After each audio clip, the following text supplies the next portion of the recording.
All right, let's jump right in. When you hear the name Haridwar, what's the first thing that comes to mind? For most people, it's probably, these incredible images of sacred rituals on the banks of the river Ganga. And you're not wrong. But that's really just one piece of a much bigger, way more fascinating puzzle.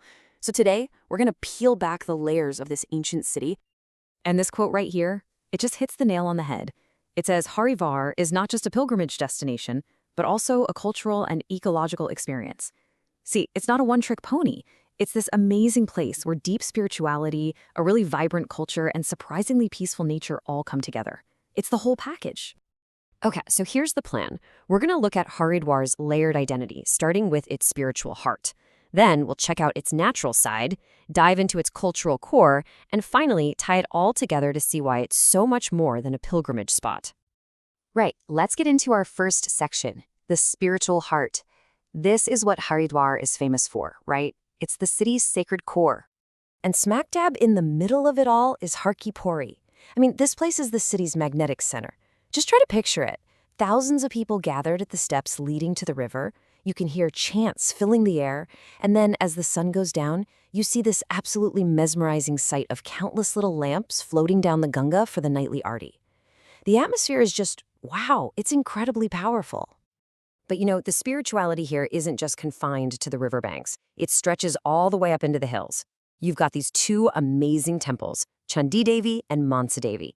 So Chandi Devi is way up on Neel Parvat, and the views from there, absolutely panoramic.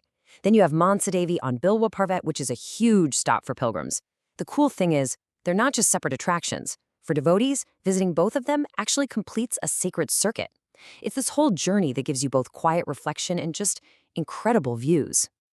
All right, let's completely shift gears now. We've talked about the bustling, sacred core. Now we're going to look at a side of Haridwar that might actually surprise you, the natural escape. We're going beyond the crowds and into the green. So you might be asking yourself, after all that energy and all those crowds, where do you go to find some peace and quiet? It's a fair question, right? Well, Haridwar has a really great and maybe unexpected answer for that. It turns out the city has this whole other side that's incredibly green.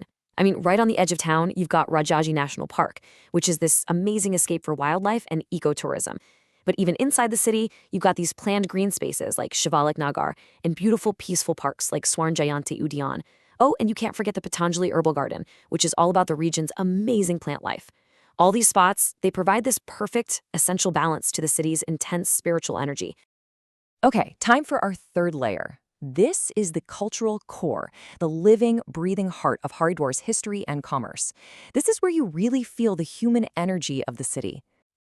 And honestly, the best way to experience this is to just dive right in. You've got to check out the Bara Bazaar and Modi Bazaar. They're these incredible, chaotic, bustling markets. It's like an adventure. You can explore all the local crafts, find all sorts of religious items, and discover these really unique Ayurvedic products you won't find anywhere else.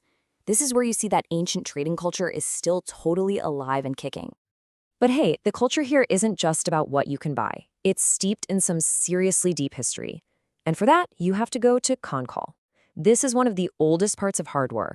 It's home to ancient places like Bhimgora Kund and the Daksha Mahadev Temple.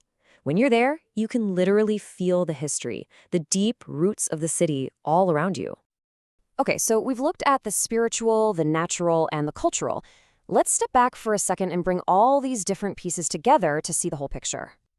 This really breaks it down nicely, doesn't it? You've got that spiritual layer, all about devotion and amazing views at places like Har Ki Pauri and the temples. Then you've got the natural layer, which is your go-to for peace, quiet, and wildlife. And finally, that cultural layer, just buzzing with energy from the markets and the deep history of Kankal. What's so amazing is that each one is a completely different world, but they all exist right here, together, in one city. So here's the main takeaway, the crucial point of all this. The real identity of Haridwar isn't just one of these things. It's not just a holy city. It's woven together from these really distinct threads, spirituality, nature, and culture. And if you want to truly understand Haridwar, you've got to see how all those threads are connected. And that kind of leaves us with one last question to think about. Haridwar is a perfect example of how places, just like people, have so many layers you might not see at first glance. It really makes you wonder, doesn't it? What hidden layers are just waiting to be discovered in a place you thought you knew inside and out?